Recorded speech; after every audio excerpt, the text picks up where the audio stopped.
Imagine two queues, both contain exactly 100 messages. In the first queue, every message takes 50 milliseconds to process. In the second queue, every message takes 5 minutes. The queue depth is identical. The amount of work is definitely not. Now imagine that some of those messages are already being processed. One message keeps failing and returning, and your workers need 40 seconds just to become ready. If your autoscaler sees only the number 100, it is missing most of the story. So in this video, let us build the useful version of queue depth autoscaling. We will use Kubernetes, KEDA, and Amazon SQS. More importantly, we will see when that simple number can mislead us. Let us start with a normal asynchronous worker system. Your producers place jobs into an SQS queue. A Kubernetes deployment runs workers that receive and process those jobs. If jobs arrive faster than the workers finish them, the queue grows. But CPU may still look completely normal. A worker could be waiting on a database, an external API, or some slow storage operation, so infrastructure utilization does not always represent outstanding work. That is why KEDA can watch the queue itself. KEDA reads the SQS queue metric. It exposes that demand to the Kubernetes horizontal pod autoscaler or HPA. The HPA then changes the number of worker pod. This is a much better starting signal, but it is still only a starting signal. The main setting is called queue length. Think of it as the target number of outstanding messages per pod. The simplified calculation is easy. Take the outstanding message count, divide it by the target queue length, then round up. Suppose we have 95 outstanding messages and our target is 10 messages per pod. 95 divided by 10 gives 9.5. Round up. And the recommendation becomes 10 pods. That looks beautifully precise. The dangerous part is the number 10. Why should one pod represent 10 messages? Can it process them in 1 second? Or 10 minutes? Does it process one message at a time or a batch? The autoscaler cannot answer those questions for you. SQS gives us multiple message states. Visible messages are waiting and available for a worker to receive. Not visible messages are in flight. A worker has received them, but it has not deleted them yet. Delayed messages are still waiting for their delay period to expire. By default, KEDA's SQS scaler counts visible messages plus not visible messages. In other words, waiting work plus in-flight work. Delayed messages are not included unless you enable that separately. You can also disable in-flight counting with scale on in-flight. So which setting is correct? Well, it depends on your worker.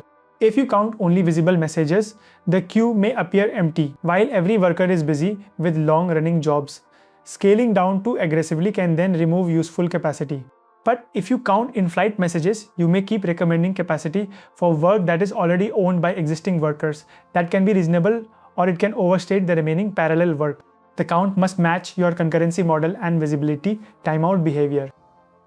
Here is a better way to choose the target. First, measure how fast one ready pod actually processes your normal workload. Then choose how quickly you want a burst to drain. As a practical starting point, target messages per pod can be estimated as worker throughput multiplied by the acceptable drain window. Suppose one pod completes 2 messages per second. You want queued work to drain in roughly 30 seconds. 2 times 30 gives 60 messages per pod. With 600 outstanding messages, the simple recommendation is 10 pods. This is not a KEDA guarantee, it is an engineering starting point. If message cost varies wildly, one average can still hide the problem. A thumbnail job and a 4K video transcoding job should not look identical just because each is one message. In that situation, separate queues, workload classes, or a better weighted metric may be safer. Now let us add time to the diagram. When the deployment is at 0 replicas, KEDA controls activation.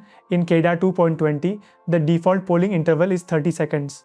So a message can arrive just after a poll and wait almost one full polling interval before KEDA notices it. Then Kubernetes still has to create a pod. The image may need to be pulled, the application may need to initialize, and the readiness probe must pass before that worker is genuinely useful. Queue depth can tell you to scale, but it cannot erase cold start latency.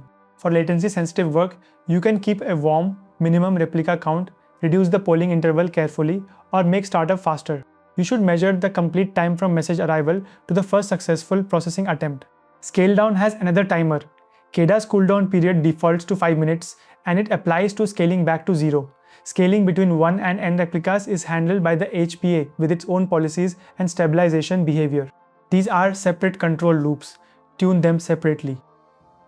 Now consider one message that your code can never process. A worker receives it. Processing fails, the visibility timeout expires, the message becomes visible again, and another worker receives it. That paused message can keep moving between visible and in-flight states. More replicas do not fix the bug, they may only retry the same failure faster. AWS recommends using a dead letter queue for messages that fail repeatedly. A retry policy moves a message after its maximum receive count is exceeded. Monitor the dead letter queue as a separate failure signal.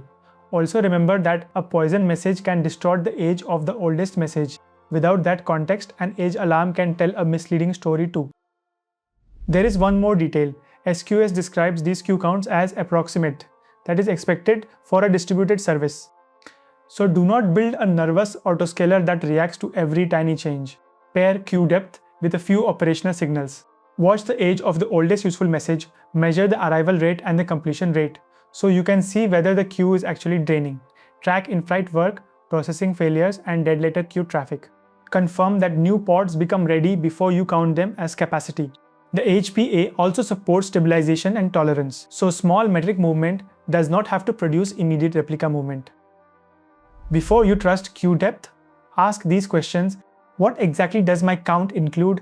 Visible, in-flight, or delayed work? How many messages can one ready pod complete in the time window I care about? How long does 0 to ready scaling actually take? Can one expensive message look identical to one cheap message? What happens when processing repeatedly fails? Which metric protects the user experience, depth, oldest age, or a drain time estimate? And finally, are my scale up, scale down, cool down, and retry behaviors fighting each other? Queue depth is not a bad metric. For asynchronous workers, it is often far better than CPU. But depth is a count, not a complete measure of work. Define the message states, measure worker throughput, include startup delay, isolate poison messages, then use queue age and drain rate to verify that scaling is helping. That is how you turn a simple backlog number into a reliable auto-scaling decision.